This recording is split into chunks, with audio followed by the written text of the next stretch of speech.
మీ personal interviews మరియు వ్యాపార ప్రకటనల కొరకు ఈ నెంబర్ని సంప్రదించండి. తెలంగాణ రాష్ట్రం వస్తే మన విద్యా విధానం మెరుగవుతుంది. మన ఉపాధ్యాయులకు ప్రభుత్వం నుంచి గౌరవం దక్కుతుంది.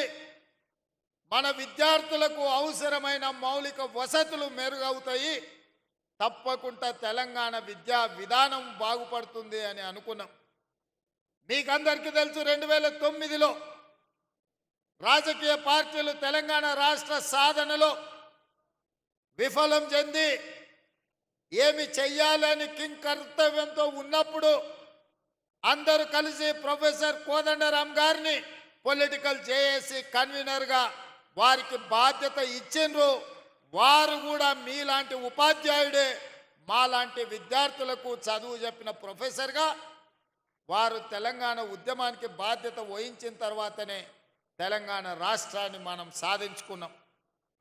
సాధించుకున్న తెలంగాణ రాష్ట్రంలో కోదండరాం గారు లాంటి వాళ్లకు, చుక్కా రామయ్య గారు లాంటి వాళ్లకు, హరగోపాల్ గారు లాంటి వాళ్లకు, ఎంతోమంది విద్య నుంచి ఎంతోమందికి విద్య దానం చేసిన గొప్ప వ్యక్తులకు సంపూర్ణమైన గౌరవం దక్కుతుంది అని భావించినాం. కానీ 10 సంవత్సరాలలో మీరు చూసిన వేదిక మీద మోహన్ రెడ్డి గారు ఉన్నారు. మీ ఉపాధ్యాయ సంఘాలకు ఒకప్పుడు నాయకత్వం వహించడు. ఒకనాడు ఉమ్మడి రాష్ట్రంలో అది చంద్రబాబు నాయుడు గారైనా, వైఎస్ రాజశేఖర రెడ్డి అయినా, రోసయ్య గారైనా, లేదా కిరణ్ కుమార్ రెడ్డి గారైనా ఉపాధ్యాయ సంఘాల నాయకులు వస్తే ముఖ్యమంత్రులు ఎదురొచ్చి వాళ్ళతో మాట్లాడి మీ సమస్యలు పరిష్కరించి ఉపాధ్యాయ సంఘాలను సచివాలయానికి పిలిచి సముచితమైన గౌరవం ఇచ్చి మీ సమస్యల్ని వినేది. మీరు లేవనెత్తిన అంశాలను ఆనాడు ప్రభుత్వాలు పరిష్కరించేది. మరి తెలంగాణ రాష్ట్రంలో ఏమి జరిగిందో, ఆనాటి పాలకులు ఏ విధంగా వ్యవహరించిండ్రో, ప్రభుత్వ ఉపాధ్యాయులను ఏ రకంగా అవమానించే విధంగా, అనుమానించే విధంగా వాళ్ళని ఏ రకంగా వాళ్ళు అవమానించిండ్రో మీరు కళ్ళతో చూసిండ్రు. అందుకే నేను ముఖ్యమంత్రిగా బాధ్యత చేపట్టిన తర్వాత బడ్జెట్కు సంబంధించి విద్యకు ప్రాధాన్యత ఉండాలి. పేదవాడు చదువుకున్నప్పుడే తెలంగాణ బాగుపడుతుంది. తెలంగాణ యొక్క లక్ష్యం, తెలంగాణ రాష్ట్రం యొక్క సాధన ప్రజలకు చేరుతుంది అని చెప్పి 7.3% ఈసారి విద్యకు 21,000 కోట్ల పైగా ఈరోజు విద్యకు నిధులు కేటాయించడం జరిగింది. వాస్తవంగా 10% అంటే దాదాపుగా 30,000 కోట్ల రూపాయలైనా కేటాయించాలని అన్ని లెక్కలేసినాం. కానీ ప్రభుత్వం ఇంతకు ముందే ఇచ్చిన హామీలు, చేయవలసిన పనులు, చేపట్టవలసిన బాధ్యతలతో 10% నిధులు ఇవ్వాలనుకున్నా వీలు కాకపోతే 7.3%తో 21,000 కోట్ల పైగా ఈరోజు విద్యాశాఖకు నిధులు కేటాయించడం జరిగింది. ఈరోజు నేను మీ ద్వారా ఒకే ఒక మాట చెప్పదలుచుకున్నా, రేపటి తెలంగాణ భవిష్యత్తు మీ చేతుల్లో ఉంది. కొన్ని వాస్తవాలను కూడా ఈరోజు మనం మాట్లాడుకోవాలి. తెలంగాణ రాష్ట్రంలో 40,000 పైచిలకు పాఠశాలలుంటే ప్రభుత్వ ఆధీనంలో 30,000 పాఠశాలలు ప్రభుత్వ ఆధీనంలో ఉన్నాయి. 30,000 పాఠశాలలో 26 లక్షల మంది విద్యార్థులు ఉన్నారు. కానీ అదే ప్రైవేట్లో 10,000 పాఠశాలలుంటే 33 లక్షల మంది విద్యార్థులు ఈరోజు ప్రైవేట్ పాఠశాలల్లో చదువుకుంటున్నారు. నేను ఈరోజు ఈ ఆత్మీయ సమ్మేళనంలో మా ఉపాధ్యాయులను నేను ఒక్కటే అడుగుతున్నా, ప్రైవేటు పాఠశాలల్లో మీకంటే గొప్పగా చదువుకున్నోళ్ళు, మీకంటే ఎక్కువ చదువుకున్నోళ్ళు టీచర్లు ఉన్నారా? ఒక్కసారి ఆలోచన చేయండి. ఇవాళ మీలో ఎంఏ బిఎడ్ చదువుకున్నోళ్ళు, లేదా డాక్టరేట్లు చేసిన వాళ్ళు, ఉన్నత చదువులు చదువుకున్నోళ్ళు మీలో ఉన్నారు, ఉపాధ్యాయులుగా ఉన్నారు. కానీ అదే ప్రైవేట్ పాఠశాలల్లో ఇంటర్ పాస్ అయ్యో డిగ్రీ ఫెయిల్ అయ్యో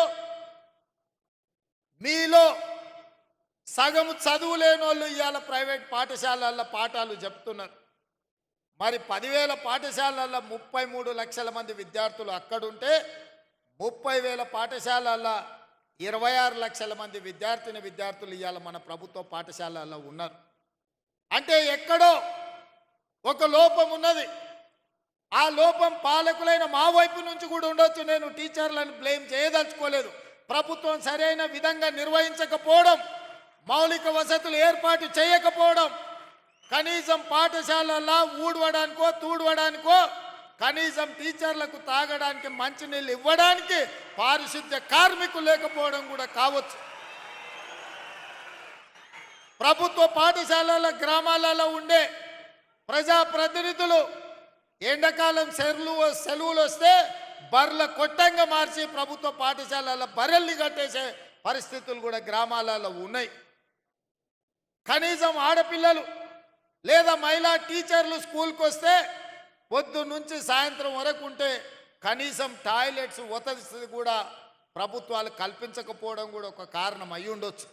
ఇవాళ ఆడపిల్లలు చదువుకోవాలి అంటే మగపిల్లలకి ఏదైనా వెసులుబాటు ఉండొచ్చు, కానీ ఇవాళ ఆడబిడ్డలైన టీచర్లు కానీ విద్యార్థులకు పాఠశాలల్లో కనీస మౌలిక వసతులు లేకపోవడం కూడా ఒక కారణం అయి ఉండొచ్చని నేను ఈరోజు భావిస్తున్నా. కనీసం పాఠశాలల్లో టీచర్లకు మంచినీళ్ళు ఇవ్వడానికో పాఠశాలను ఊడవడానికో కూడా చిన్న పారిశుద్ధ్య కార్మికులు లేకపోవడం కూడా ఇవాళ మనం ఆలోచన చేయాల్సిన అవసరం ఉన్నది మిత్రులారా. అందుకే ఈరోజు ఈ ప్రభుత్వం స్పష్టంగా పాఠాలు చెప్పే టీచర్లకు గత 10 సంవత్సరాలలో నాకు తెలిసి ఏనాడు కూడా 1వ తారీఖు నాడు జీతాలు ఇచ్చిన సందర్భం లేదని నేను భావిస్తున్నా.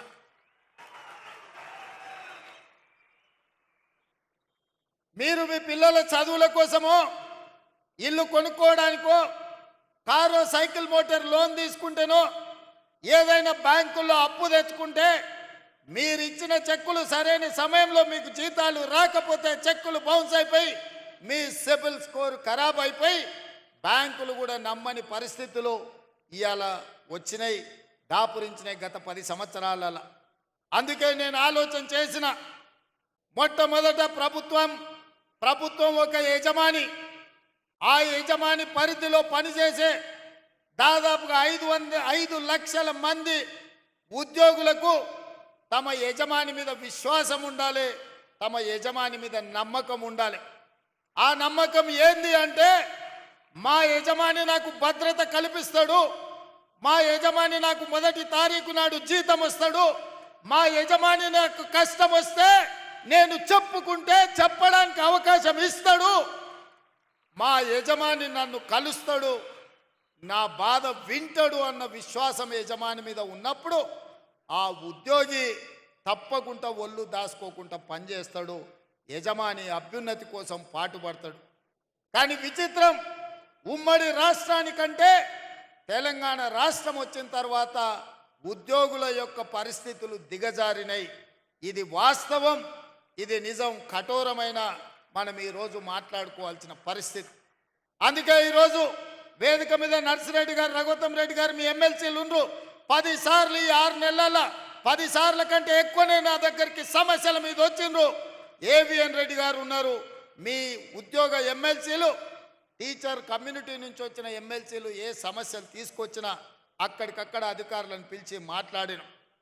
భిన్న అభిప్రాయాలు ఉండొచ్చు, రాజకీయంగా మా ఆలోచనలు వేరు ఉండొచ్చు, కానీ వాళ్ళు తీసుకొచ్చిన రిప్రజెంటేషన్ మీలాంటి వేలాది మంది ఉపాధ్యాయుల సమస్యలు కాబట్టి వాళ్ళతోని కూర్చోబెట్టి మాట్లాడినాం, వాటిని పరిష్కరించాలన్న ప్రయత్నం చేసినాం. మా హర్షవర్ధన్ ఎప్పుడు కలిసినా ఏదో ఒకటి 317 జీవో కావచ్చు, ఉద్యోగ బదిలీలు కావచ్చు, మీ జీతభత్యాల సమస్యలు కావచ్చు, ఏదో ఒక సమస్య కోసం ఎప్పుడు వస్తూనే ఉంటాడు, అడుగుతూనే ఉంటాడు. అందుకే మీ అందరినీ కలుసుకోలేకపోయినా మీ ప్రతినిధులను కలిసి మీ ప్రతినిధులు చెప్పే సమస్యల్ని విని భాషా పండిట్లకు దాదాపుగా 20 సంవత్సరాల నుంచి ప్రమోషన్లు లేవు, మిగతా వాళ్ళకు కూడా 10 నుంచి 15 ఏళ్ళ నుంచి ప్రమోషన్లు లేవు. పెద్దలు కోదండరామ్ గారు చెప్పినట్టు మా జీవిత కాలంలో ఒక్క ప్రమోషన్ అయినా చూస్తామా, చూడకుంటేనే రిటైర్ అయిపోతామని ఆవేదన చెందుతున్నారని నా దృష్టికి తెచ్చింది. బదిలీల విషయం మీకు తెలుసు. టీచర్లను ముట్టుకోవాలంటే ఎవరైనా భయపడతారు. తేనెటీగల గురించి మీకు తెలుసు కదా. తేనెటీగలు ఎవరి జోలికి పోవు, వాటంతటా అవి ఉంటాయి. కానీ వాటి మీద ఎవరైనా రాయేస్తే ఏం జరుగుద్దో మీకు అందరికీ తెలుసు. అట్లనే టీచర్లు కూడా వాళ్ళ పాటికి వాళ్ళు జాగ్రత్తగా ఉంటారు. వాళ్ళని ఎవరైనా గులకరాయితో కొడితే వాళ్ళందరూ తేనెటీగలుగా మూకుమ్మడిగా ఏకదాటిన ఎవరి పనైనా చేస్తారని నేను సంపూర్ణంగా నమ్ముతా. నన్ను చాలామంది భయపెట్టిండ్రు టీచర్ల ప్రమోషన్ల విషయం ప్రస్తావించినప్పుడు. సార్ ఎవరి జోలికైనా పోవచ్చు కానీ టీచర్ల జోలికి పోకు సార్ అని అంటే నేను అన్నా. బదిలీల విషయం అప్పుడు కూడా అదే మాట చెప్పినారు. నేను ఒకే ఒక మాట చెప్పిన, మనకు స్వార్థం ఉంటేనో, మనకు వాళ్ళకి అన్యాయం చేయాలన్న ఆలోచన ఉంటేనో, వాళ్ళని నమ్మించి మోసం చేసేది ఉంటేనో వాళ్ళతో సమస్య వస్తుంది. 20 ఏళ్ళ నుంచి అపరిష్కృతంగా ఉన్న సమస్యల్ని ప్రమోషన్లను ఇవ్వాలి, వాళ్ళ సమస్యల్ని పరిష్కరించాలి. ఏవైనా సమస్యల పరిష్కారంలో చిన్న చిన్న కొత్త సమస్యలు వస్తే ఈ ప్రభుత్వం సావధానంగా వింటుంది. ఈ ప్రభుత్వం ఆ సమస్యలను కూడా పరిష్కరిస్తుంది. నా చిత్తశుద్ధిలో, నా ప్రయత్నంలో లోపం లేనప్పుడు తప్పకుండా టీచర్లు అర్థం చేసుకుంటారు, ఆ టీచర్లు సహకరిస్తారని చెప్పిన. మా అధికారులను అందరినీ, బుర్రా వెంకటేశ్వరం గారిని, దేవసేన గారిని, మిగతా అధికారులందరినీ పిలిచి చెప్పిన, మీరు అందుబాటులో ఉండండి, ఎవరు వచ్చినా మాట్లాడండి. మనం ఏ మంచి లక్ష్యం కోసమో వాళ్ళ కోసమే చేస్తున్న ప్రయత్నాన్ని వాళ్ళకి వివరించండి అని చెప్పిన. ఆ ప్రయత్నం విజయవంతమైంది. ఇవాళ దాదాపుగా 24,000 మంది టీచర్లకు, అదేవిధంగా గురుకులాలతో మొదలు పెడితే 30,000 మంది టీచర్లకు పైగా ఈరోజు ప్రమోషన్లు ఇచ్చినాం. 35,000 మందికి పైగా బదిలీలు చేసినాం. అందుకే ధైర్యంగా ఈరోజు వేలాది మంది టీచర్ల మధ్యలో ఈ రాష్ట్ర ముఖ్యమంత్రిగా ఎల్పీ స్టేడియంలో మీ కుటుంబ సభ్యుడిగా మీ దగ్గరకు వచ్చి నిలబడి ప్రతి నెల 1వ తారీఖు నాడు మీకు మీ జీతం మీ ఖాతాలో పడే బాధ్యత నాది, ఈ ప్రభుత్వం మీకు అండగా ఉంటుందని చెప్పడానికే ఇక్కడికి రావడం జరిగింది. ఇదే కాదు, మీ మంచి కోసం, మీ ప్రమోషన్ల కోసం, మీ బదిలీల కోసం ఈ ప్రభుత్వం చిత్తశుద్ధితో పనిచేసింది. ఇంకేమైనా చిన్న చిన్న సమస్యలు ఉంటే మా దృష్టికి తీసుకురండి, తప్పకుండా వాటిని కూడా పరిష్కరిస్తామని చెప్పి నేను ఈ సందర్భంగా తెలియజేయదలుచుకున్నా. అందుకే మిత్రులారా, ఈ ఆత్మీయ సమ్మేళనంలో రాజకీయం లేదు. ఈ ఆత్మీయ సమ్మేళనంలో ఏ రకమైన ప్రయోజనం ఆశించలేదు. ఒకే ఒక్క ఆలోచన, ఆశ, మీ చేతుల్లో ఈ తెలంగాణ భవిష్యత్తు ఉంది. ఇవాళ ఈ తెలంగాణ బలమైన తెలంగాణగా, అభివృద్ధి తెలంగాణగా, ఆర్థికంగా నిలదొక్కునే తెలంగాణగా మార్చాలి అంటే గ్రామీణ ప్రాంతాలలో, తండాలలో, గూడాలలో, మారుమూల పల్లెల్లో ఉన్న దళిత, ఆదివాసీ, గిరిజనుల, బీసీ పిల్లలు ఇవాళ చదువుకోవాలి. వాళ్లకు చదువు చెప్పి వాళ్ళని డాక్టర్లుగా, లాయర్లుగా, ఇంజనీర్లుగా, ఐఏఎస్, ఐపీఎస్లుగా తీర్చిదిద్దే బాధ్యత మీ మీద ఉంది. అందుకే ఈ తెలంగాణ భవిష్యత్తు మా చేతుల్లో కాదు, మీ చేతుల్లో ఉందని చెప్పడానికే నేను ఇవాళ ఈ సమావేశాన్ని ఏర్పాటు చేసిన. నిన్ననే అనుకుంటా, నిన్న కాదు మొన్న అసెంబ్లీలో ఒక ఆయన అంటుండే, నేను గుంటూరులో చదువుకున్నా, నేను పూనాలో చదువుకున్నా, నేను అమెరికాలో చదువుకున్నా, నాకు గొప్ప గొప్ప చదువు వచ్చు అని. మీరు ఆడ చదువుకున్నారు అన్న నెటకారం చేయబోయింది. మీరు చూసి ఉంటారు టీవీలలో, అసెంబ్లీలో. అప్పుడు నేను చెప్పిన, కొండారెడ్డిపల్లి ప్రైమరీ స్కూల్లో, గవర్నమెంట్ స్కూల్లో చదువుకున్నా అని చెప్పిన, తాండ్రా హై స్కూల్లో చదువుకున్నా అని చెప్పిన. వనపర్తి జిల్లా పరిషత్ హై స్కూల్లో గవర్నమెంట్ జూనియర్ కాలేజీలో చదువుకున్నా అని చెప్పిన. ప్రభుత్వ పాఠశాలలో ప్రభుత్వ టీచర్లు చెప్పిన చదువు, ఆ చదువుతోనే ఇవాళ జిల్లా పరిషత్ మెంబర్గా, ఎమ్మెల్సీగా, ఎమ్మెల్యేగా, ఎంపీగా తెలంగాణ రాష్ట్రానికి ముఖ్యమంత్రి అయినా ప్రభుత్వ టీచర్లు చదువు చెప్తే నేర్చుకున్న నేను ఎవరికి తల వంచకుండా ఆత్మగౌరవంతో నిటారుగా నిలబడి ఇవాళ తెలంగాణ రాష్ట్రానికి ముఖ్యమంత్రి అయి ఏ టీచర్లు, ఏ ప్రభుత్వ పాఠశాలలో పనిచేసే టీచర్లు మాకు చదువు చెప్తే మేము ఇంత ఎత్తు ఎదిగినామో ఇవాళ ఆ టీచర్లను కలవడానికి ఆత్మీయ సమ్మేళనం ఏర్పాటు చేసిన అని చెప్పి ఆ సన్నాసికి చెప్పదలుచుకున్నా. మీ మీద నమ్మకం లేకపోయి ఉండొచ్చు, తెలంగాణ పట్ల విశ్వాసం లేకపోయి ఉండొచ్చు. అందుకే గుంటూరులో పోయి ఆ సన్నాసులు చదువుకొని ఉండొచ్చు, ఆ తర్వాత పూనా అమెరికాకు పోయి ఉండొచ్చు. కానీ నాకు సంపూర్ణమైన విశ్వాసం ఉన్నది, నమ్మకం ఉన్నది. తెలంగాణ రాష్ట్రంలో ఉపాధ్యాయులు 90% పైగా నిబద్ధతతోని పేద విద్యార్థులకు చదువులు చెప్పాలి, వాళ్ళ ఉజ్వల భవిష్యత్తు ఉండాలి అని వాళ్ళు 10/10 సాధించినప్పుడు సంతోషంతో వాళ్ళ కళ్ళల్లో ఆనందం చూడాలి అని ఇక్కడున్న వేలాది మంది టీచర్ల బాధ్యత తీసుకుంటున్నారని నాకు తెలుసు. అందుకే ఈరోజు మనమందరం ఒక ప్రతిజ్ఞ తీసుకోవాలి. పోయిన సంవత్సరానికంటే ఈ సంవత్సరం ప్రభుత్వ పాఠశాలల్లో 2 లక్షల మంది విద్యార్థులు తక్కువ చేరికలు జరిగినాయి. దీన్ని మనం విశ్లేషించుకోవాలి. ఇవాళ 26 లక్షల మంది ప్రభుత్వ పాఠశాలల్లో ఉంటే పోయిన సంవత్సరానికంటే 2 లక్షల పైగా అడ్మిషన్లు తగ్గినాయి. కొన్ని పాఠశాలలు బంద్ అయి ఉండొచ్చు, కొన్ని పాఠశాలలలో తల్లిదండ్రులు ప్రైవేటులో చెప్పిస్తేనే మాకు గ్రామంలో గౌరవం ఉంటుందని అనుకుంటూ ఉండొచ్చు. నేను చాలామందిని గ్రామాలకు వెళ్ళినప్పుడు మాట్లాడుతుంటా, అడుగుతుంటా, కుటుంబ విషయాలు అడిగిన తర్వాత పిల్లల్ని ఎక్కడ చదివిస్తున్నారు అని. ఏదో ప్రైవేట్ స్కూల్ పేరు చెప్తారు. ఎందుకనంటే అక్కడికి పోతే కొంచెం ఇంగ్లీష్ నేర్చుకుంటారు సార్ అనో, లేకపోతే గవర్నమెంట్ స్కూల్కి దోరితే ఊళ్ళో ఏమన్నా అనుకుంటారేమని మేము అక్కడికి దోలుతున్నాము అని. నేను అందుకే అది మారాలి, మార్చాల్సిన బాధ్యత మన మీద ఉంది.